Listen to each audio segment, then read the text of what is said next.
Hello my dear students. So today chapter molecular basis of inheritance. Under this chapter the topic will be DNA packaging. Okay.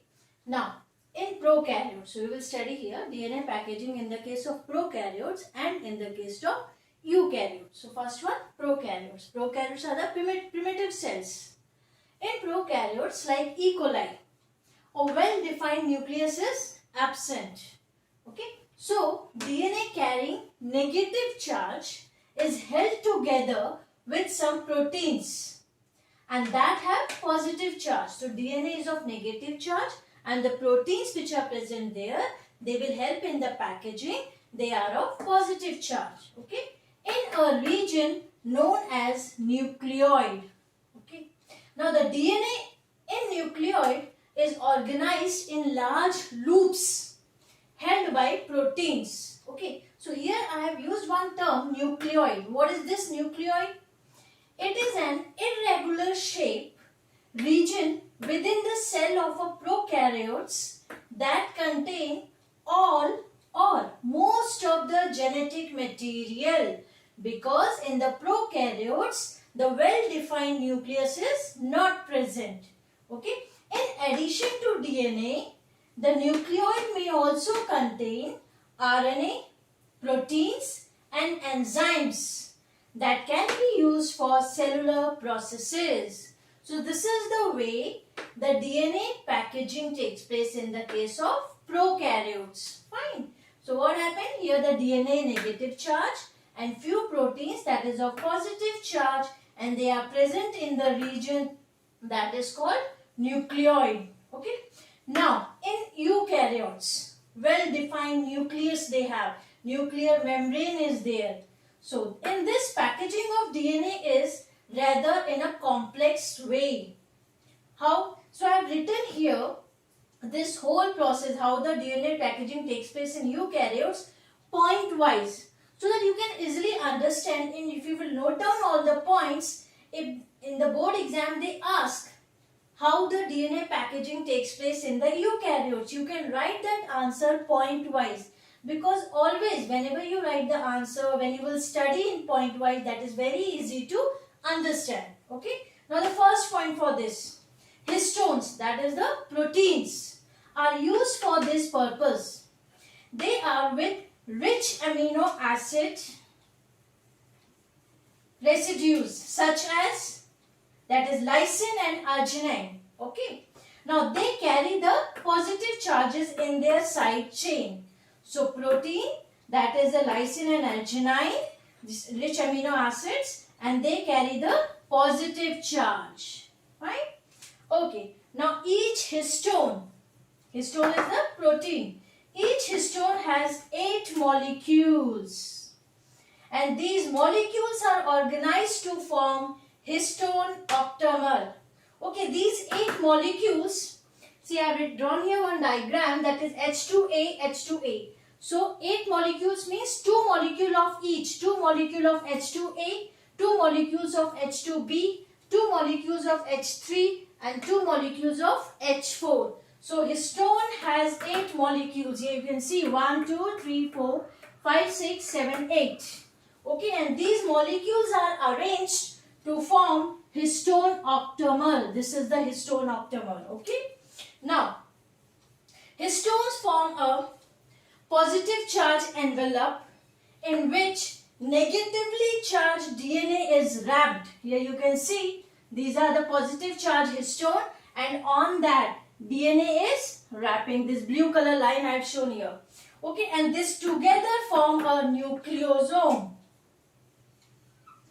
So, when the DNA is wrapped around the histones, and that whole structure is called nucleosome.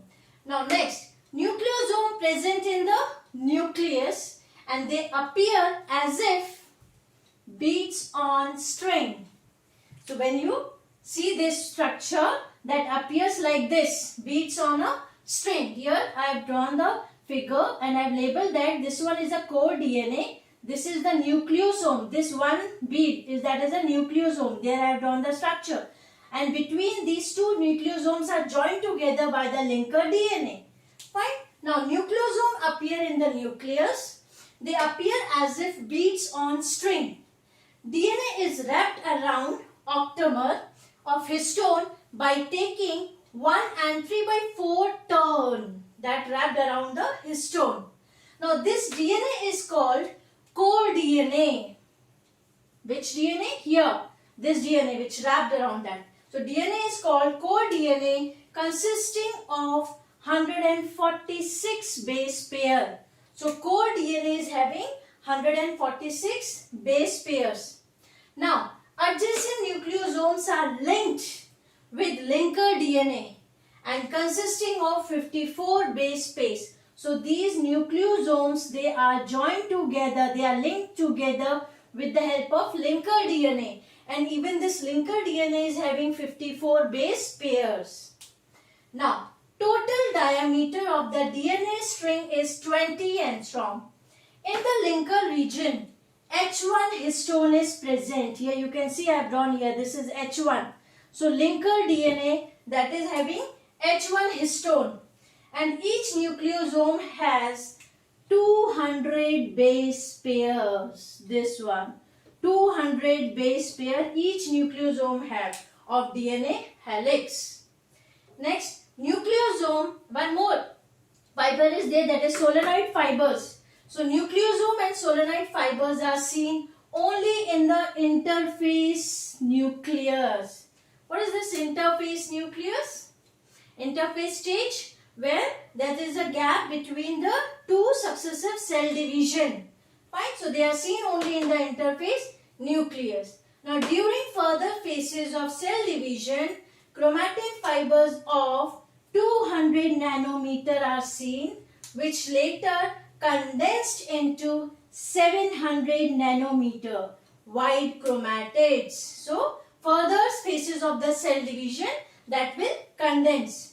In highly organized cell, there is additional set of proteins called non-histones chromosomal protein. They are present in highly organized cell. So few more proteins are required for the packaging, and that is called non-histone chromosomal proteins. Now the lightly staining and loosely packed chromatin called euchromatin, while densely packed and dark stained, that is called heterochromatin. So two types are there. So in a highly organized cell, few more protein, additional set of protein is present, that is called non-histone chromosomal protein. And next, the lightly stained and loosely packed, light stained and loosely packed chromatin called euchromatin, while densely packed and darkly stained, that is called heterochromatin. So these are the few very most important points that you have to include when you are writing about the DNA packaging in the eukaryotes. So here, and this diagram is also very important, that is a nucleosome diagram which contains the 8 molecules of the histone. Fine. So practice that diagram, and this is all about in eukaryotes and in prokaryote, that is the DNA packaging.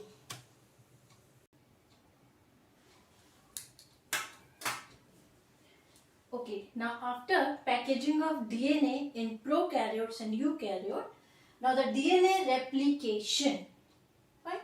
The process in which DNA molecule produces exact copy of itself and is known as replication of DNA. In eukaryotes, replication of DNA takes place in the nucleus. Now how did it take place? Steps. So mechanism of DNA replication. First one, activation of the nucleotides. So all the 4 types of DNA nucleotides are found in the nucleoplasm. Okay, in the form of their monophosphates. So here all 4 types of DNA nucleotides. So they are present in the nucleoplasm in the form of monophosphate. They are activated into triphosphate like DATP, DGTP. What is this? A, adenosine triphosphate. D is deoxy. So deoxy adenine triphosphate, deoxyguanine triphosphate, deoxythymine triphosphate, and deoxycytosine triphosphate. So these are the nucleotides. First they are present in the monophosphate form, and then they convert into triphosphate using ATP energy. And it occurs in the presence of enzyme, means from monophosphate to triphosphate with the help of enzyme phosphorylase. So this is activation of nucleotides, and that takes place in the nucleoplasm because these all nucleotides are present in nucleoplasm. Now, origin or initiation point. DNA replication begins at specific site, and that is called origin point. During replication, DNA molecule is split by the activity of enzyme at the origin.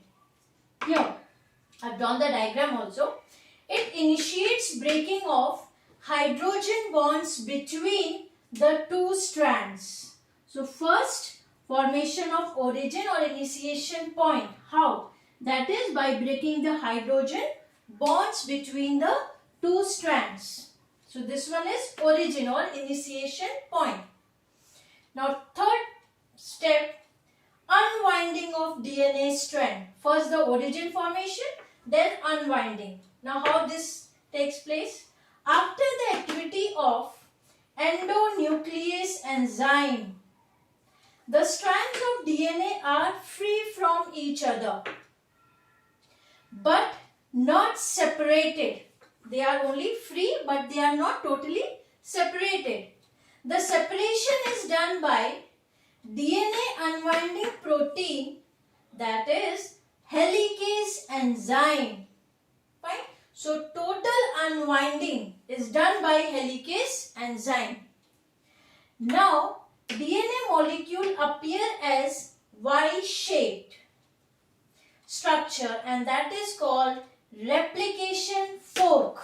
So this structure you can say Y-shaped structure. So replication fork. Now the separated strands, which is unwinding with the help of helicase enzyme, these separated strands are prevented from coiling again by SSBP. What is this? Single strand binding protein. So that will prevent from coiling again, or helix destabilizing protein.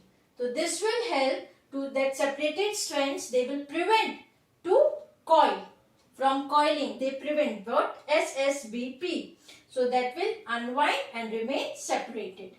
Now after this unwinding, synthesis of new strand. You can see here that is unwinded. Now separate. Now how the new strand will synthesis.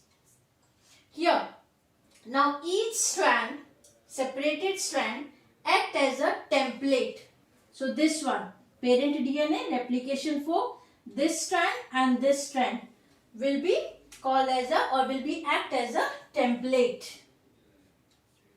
Now synthesis of new strand takes place with the help of RNA primer.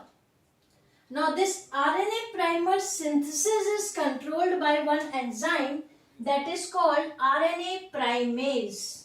So this enzyme controls the synthesis of RNA primer, and RNA primer will help in the synthesis of new strand. Okay. Now it gets attached at the 3' end. You can see here this one template. Okay, from the parent DNA. 3' end is here. Now this RNA primer will attach here. RNA primer I have written here at 3' end of the template strand. Now RNA primer attracts complementary nucleotides from the nucleoplasm, because all other nucleotides are present in the nucleoplasm that is required for the synthesis of the new strand. Fine. Now here this RNA primer will attract the nucleotides, It occurs under the influence of enzyme DNA polymerase. So what? That is attraction of the nucleotides and then help in the formation of synthesis takes place with the help of enzyme DNA polymerase. Now the new strand in F' to 3' direction. Here you can see this new strand from 5'. I'm extremely sorry. That is 5' not F'. 5' to 3' direction. Fine. So RNA primer attached at 3' end and then attracting the nucleotides from the nucleoplasm with the help of enzyme DNA polymerase. Then new strand is formed from 5' to 3' direction. Isn't it? So this is all about synthesis of new strand. Now very important point, that is leading and lagging strand, because two strands are formed here. So one is called leading and another one is called lagging. Just see. DNA polymerase catalyzes only in one direction, that is from 5' to 3'. Consequently, on one strand replication is continuous. Here you can see the continuous replication is there. But the other, that is discontinuous in the form of fragments. So one side it is continuous and another side it is discontinuous in the form of fragments. Now the strand from 3' to 5' is called leading template. Now here 3' to 5', this one, and this is called leading template. Parent one, part of the parent DNA, leading template.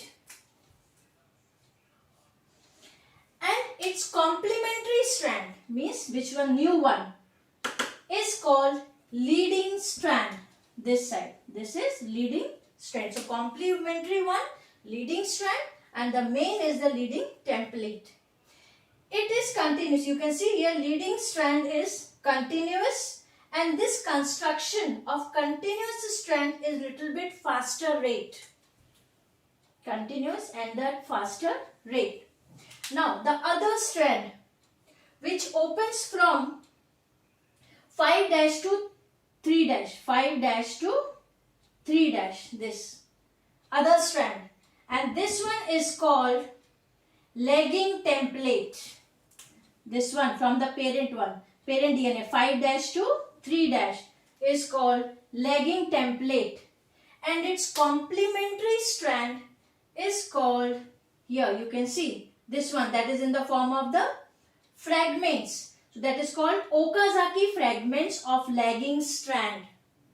So the main is lagging template, complementary strand is called lagging strand, and because that is in the form of fragments, those fragments is called Okazaki fragments. See, here I have written here. Complementary strand called lagging strand. And this strand constructed in the form of Okazaki fragments. Which are, now these fragments later on will join by the enzyme DNA ligase. This enzyme will help in joining all the fragments. And later on that will form the continuous strand. Later, means after joining these fragments, that will form the continuous strand. Okay. Now see, RNA primer in the starting, that helps in the synthesis of the new strand. Now the synthesis is finished. Later RNA primer is removed by enzyme RNase. So this RNA primer will be then removed from the strand with the help of enzyme RNase. So till now what we have studied?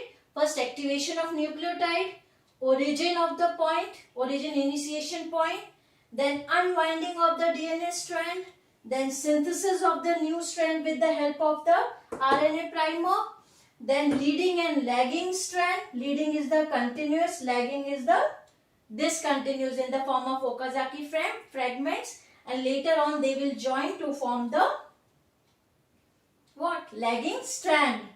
And after that the RNA will be removed, RNA primer will be removed by enzyme RNAs. So now the new strand. Now one more thing I want to show.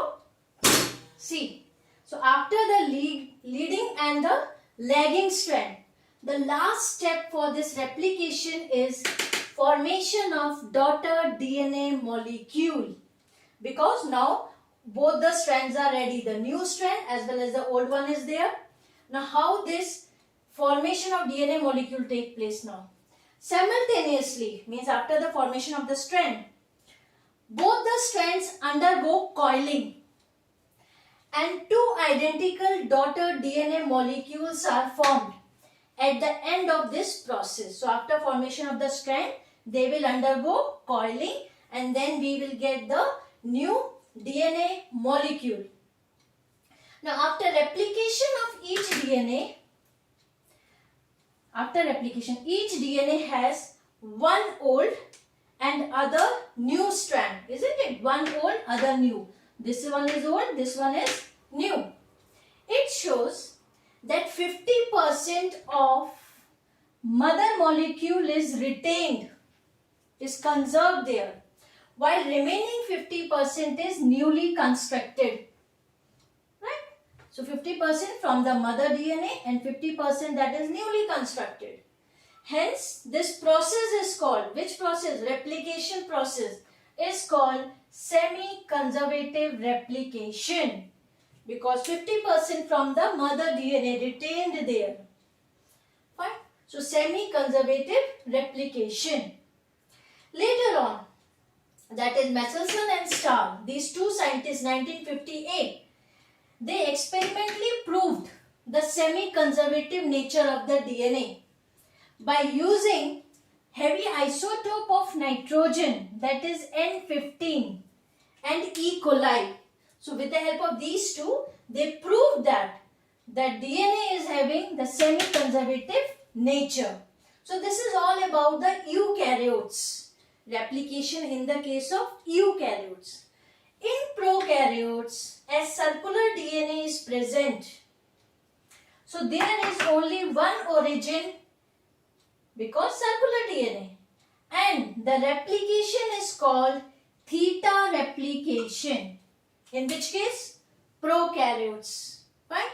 But in the case of eukaryotes, that is semi-conservative replication. So here we have studied about, this is the finishing of the eukaryotes and the prokaryotes. So replication of the DNA, which includes 6 steps. 5 are here. One in I have shown there, that how the new strands form, means after that formation they start coiling. And then the daughter DNA molecule, they have 50% of mother and 50% from the new strand. So that's why that is called semi-conservative replication.